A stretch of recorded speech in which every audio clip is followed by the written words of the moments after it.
Today we're going to show you guys how to make our keto granola. Yes, so it's just made with nuts and seeds and it's delicious and crunchy, and it's one of the first kind of recipes we came up with. I think it's like the first. I think it was the first. We miss kind of muesli, granola and cereal so much, so we had to come up with an alternative. And this is such a tasty alternative. Yes, and it's easy, so let's get going.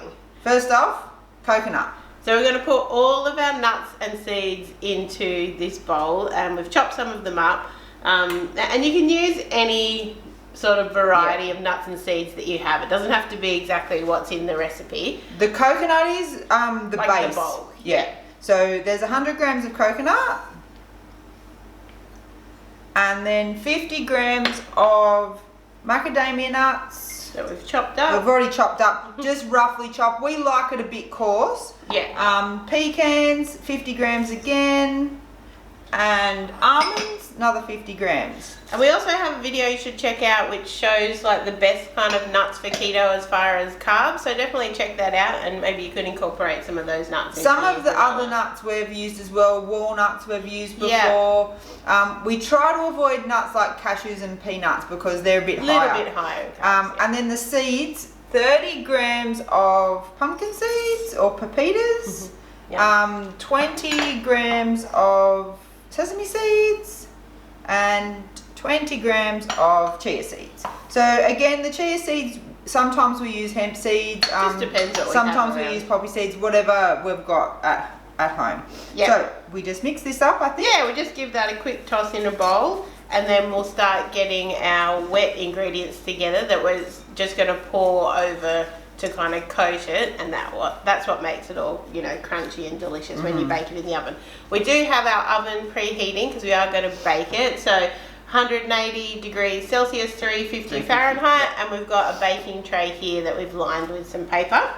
So that's the dry ingredients done. So now we'll get our liquid ready. So we've got 50 grams of butter here that we've already melted. And we've let it cool a little bit from being in the microwave. Yeah, but if you are dairy free, you could use coconut oil or you could use ghee or whatever you prefer. We like the flavour of butter.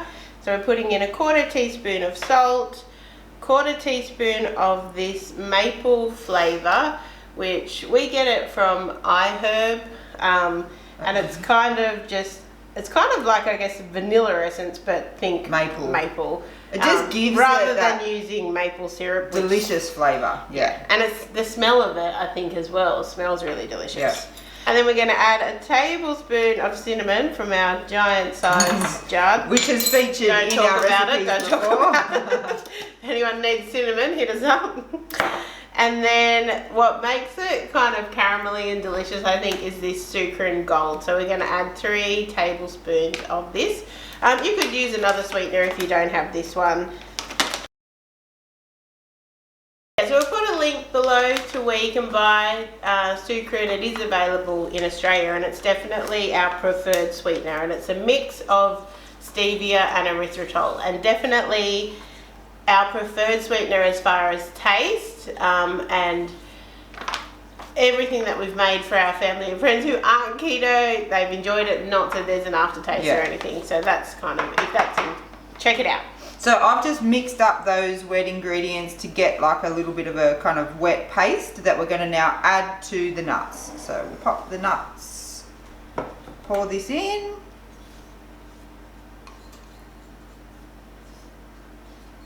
Yeah, so my niece loves making this. How old? She's 12. 12? You should know that, Erika.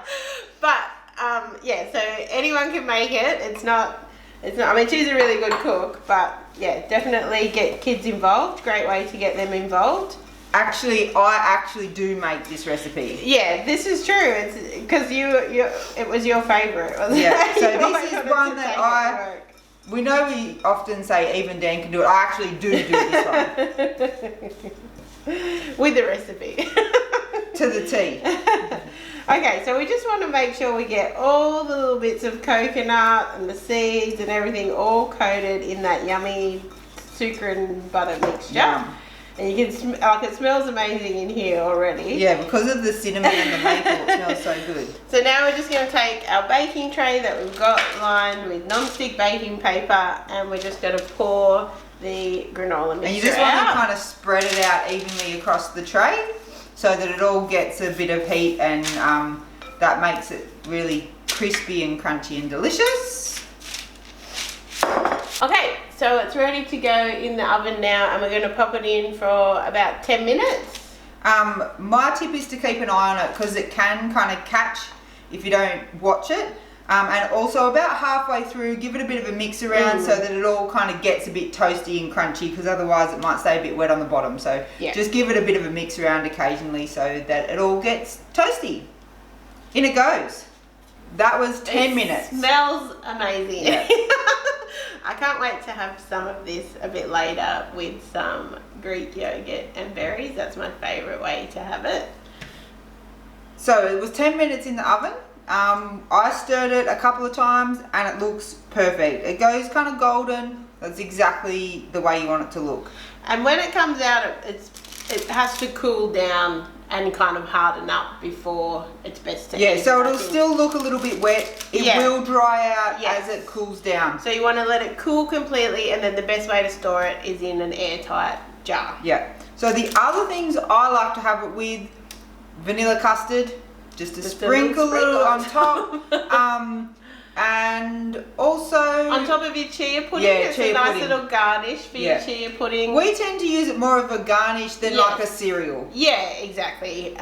Because you'd have to eat a lot. Like it's not something you probably want to eat in bulk quantities. That's right. Like you want to think of it more as a garnish. But yeah, it certainly gives you that crunchy granola feeling when you have it on your yogurt. Definitely delicious.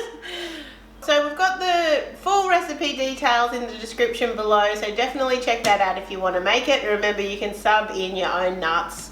You don't need to use exactly the same ones we've used. And we would love to hear what you do with your granola. So do you eat it like cereal? Do you eat it like a trail mix? How do you like to eat it? Your favourite way to serve it, I guess. Exactly. But thanks so much for watching. We'd really appreciate it if you would give this video a like. And subscribe to our channel if you like these types of videos, because there's much more of these coming out. Also, us living our keto life, and we've got a big trip coming up, guys, so also lots of keto travel eating. Thanks for watching.